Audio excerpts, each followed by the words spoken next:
Okay, let's go ahead and do some English workshop tonight on page 227. So if you would, go ahead and get out your book. You'll probably need 3 colored different pens or highlighters, and you're going to actually write some answers in your book today and not check them online tonight, but you're going to actually write them and then turn them in tomorrow for me to check in class. So let's get started. Okay, tonight we're going to be working with dangling modifiers, and it helps you understand what a dangling modifier is if you think of yourself dangling off a cliff with nothing to hold on to, barely the edge of maybe a rock. And that's the same thing in grammar. When there's a phrase or a clause that's trying to modify a noun, but it's really not attached to that noun, it's attached to maybe the side of a cliff, it's dangling there. It needs to be attached to the noun it's modifying. So we've got to find that noun and attach it there so it feels more secure, and the grammar is more secure that way as well, and that's the way we should speak and write. And so today we're going to learn how to correct dangling modifiers and attach them to the nouns that they belong next to. So right now on page 227, you can see at the top 17I. I'd like for you to underline this rule, or this definition. A modifying phrase or clause that does not clearly or sensibly modify a word or a group of words in a sentence is called a dangling modifier. Okay, go ahead and highlight that. Now let's look at some examples of some sentences that need correcting. Highlight the next section in a different color. When a modifying phrase containing a verbal comes at the beginning of a sentence, the phrase is followed by a comma. Immediately after that comma should come the word, the noun that the phrase modifies. So let's look at an example where it's unclear. Visiting Philadelphia is a modifying phrase, comma, several museums interested me. Now what's missing here is the noun that visiting Philadelphia should be attached to. It's just dangling there. So let's correct it. Here's the clear version. Visiting Philadelphia, comma, I was interested in several museums. Now that's correct because visiting Philadelphia is modifying I. And it's pretty simplistic, but you just have to remember to include the noun right after that modifying phrase. Let's look at the next one, unclear. To see Henry Osawa Tanner's work, a visit to the Philadelphia Museum of Art is necessary. The modifying phrase at the beginning of the sentence, to see Henry Osawa Tanner's work, needs to be attached to whom it is going to modify. So let's look at the clear version. To see Henry Osawa Tanner's work, you must visit the Philadelphia Museum of Art.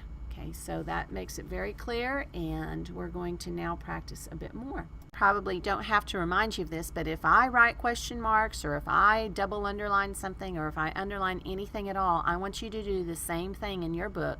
I want to just keep you engaged in what I'm trying to teach you, and so please just follow along. The next section, go ahead and underline in the same color that you did in the previous section in the explanation part, and it reads, to correct a dangling modifier, rearrange the words in the sentence and add or change words to make the meaning logical and clear. So sometimes you have to add that noun that's missing. So let's look at another example. Dangling. Arriving on a holiday, the museum was closed. Well, arriving on a holiday is not modifying the noun museum. It's actually modifying a person or a group of people who have arrived on a holiday. So let's look at the corrected version. Arriving on a holiday, comma, we found the museum closed.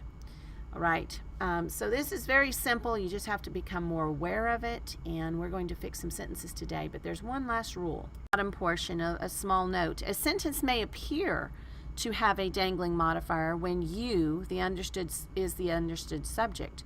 In such cases, the modifier is not dangling, it is modifying the understood subject. So that's like if I said, go clean your room. I'm really saying you go clean your room, okay? And here's another example. To paint well, spend a lot of time drawing. And it's okay. It's modifying the understood you in the sentence. To paint well, you spend a lot of time drawing. So just be aware of that while we do some of these sentences. Okay, I'm going to read the instructions for exercise 4, which reads, revising sentences by eliminating dangling modifiers. Please underline these in a different color. On the line after each of the following sentences, indicate how you would revise the sentence to eliminate the dangling modifier.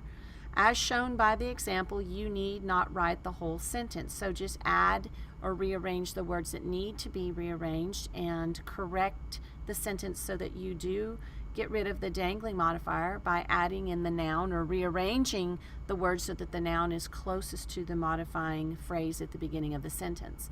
I've written or typed in red, write your corrected, it's hard for me to read, sentences in the spaces below. Bring your book to class to turn into me. I will check your corrections and give your book back to you during the week. Okay, I want you to do sentences 1 through 10. Write them in, and then you're going to turn this in to me tomorrow, completely done, and I will check it and give it back to you during the week. So hopefully today you've learned a little bit about dangling modifiers, and it'll just help us to write better and to speak better and sound like we're educated.